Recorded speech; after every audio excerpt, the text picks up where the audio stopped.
আসসালামু আলাইকুম ভিউয়ার্স। আশা করি সবাই ভালো আছেন। আলহামদুলিল্লাহ আমি অনেক ভালো আছি। এখন আমি এসেছি চাপাই নবাবগঞ্জে। আপনারা সকলেই জানেন চাপাই নবাবগঞ্জে ২২ তারিখ অর্থাৎ আজকে শনিবার ডক্টর মোহাম্মদ মিজানুর রহমান আজহারী এখানে প্রধান মুফাসসির হিসাবে আলোচনা করবেন।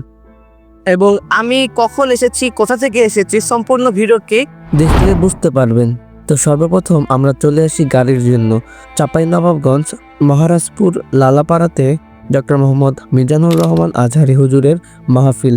সেখানে যেতে আমাদের 15 থেকে 20 মিনিট সময় লাগবে। কিছু দূর আসতেই প্রচণ্ড জ্যাম লেগে যায় রাস্তায়। তারপরে গাড়িতে সময় নষ্ট না করে হেঁটে হেঁটে যাওয়ার সিদ্ধান্ত নিই। সঙ্গে সঙ্গে আমরা গাড়ি থেকে নেমে হেঁটে রওনা দিই। এখন সময় 10:30। ভিউয়ার্স দেখতে পাচ্ছেন 10:30টার ভেতরেই কত মানুষের সমাগম ঘটেছে। তারপরে আমরা অল্প কিছুক্ষণ হাঁটার পরে মূল প্যান্ডেলের সামনে উপস্থিত হয়ে যাই। ভিউয়ার্স আপনারা দেখতে পাচ্ছেন মাহফিলের প্রধান আলোচক ডক্টর মোহাম্মদ মিজানুর রহমান আজহারী হুজুর আসার 4 ঘন্টা আগে থেকেই কত মানুষের সমাগম ঘটেছে। ভিউয়ার্স দেখতে পাচ্ছেন মূল প্যান্ডেলের সামনে কত মানুষ। আমার চিন্তাভাবনা ছিল একদম সামনে যাওয়ার, কিন্তু ততদূর আসতে পারেনি। অনেকটা কাছে চলে এসেছি। এতটুকু সময় আসতে আমার সময় লেগেছে প্রায় আধা ঘন্টা। আমি যেখানে আছি এখান থেকে মঞ্চ প্রায় কিছুটা দেখা যাচ্ছে, তবুও এখান থেকে খুব একটা ভালো দেখা যাচ্ছিল না। আর প্রচণ্ড রোদের তাপ, তাই চলে গেলাম খাবারের দোকানে।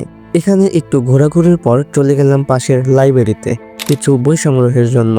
এখানে অনেক ধরনের ইসলামিক বই, গল্পের বই ছিল, যেগুলো আমাদের জীবন পরিবর্তনের জন্য অনেক কার্যকারী। তার পাশেই আপনারা দেখতে পাচ্ছেন একটা মামা বিভিন্ন মশলার পান বিক্রি করতেছিল, যেটা আমার কাছে খুবই ভালো লেগেছে। তারপরে আমরা চলে আসি বাদামের দোকানে। এখান থেকে কিছু বাদাম কিনে তারপরে আমরা চলে যাই আবার মূল প্যান্ডেলে ডক্টর মোহাম্মদ মিজানুর রহমান আজহারী হুজুরের মাহফিল শোনার জন্য।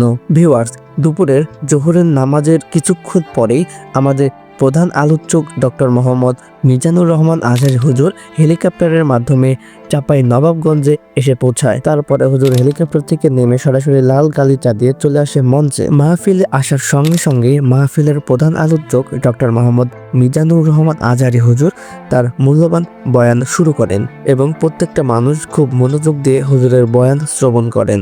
মাহফিলে বেশ কয়েকটা প্যান্ডেল করা হয়েছিল। প্রচন্ড মানুষের চাপে প্রত্যেকটা প্যান্ডেল থেকে ভিডিও নেওয়া সম্ভব হয়নি, বিধায় কিছু কিছু প্যান্ডেল থেকে ভিডিও সংরক্ষণ করেছি আপনাদেরকে দেখানোর জন্য।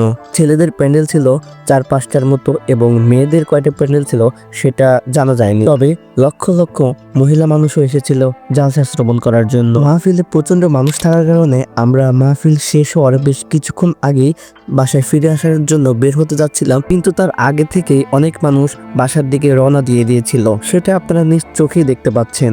আজকের ব্লগ ভিডিও থেকে বিদায় নিচ্ছি। আমি শাহরিয়ার সাবিত। দেখা হবে নেক্সট কোনো ভিডিওতে। আল্লাহ হাফেজ।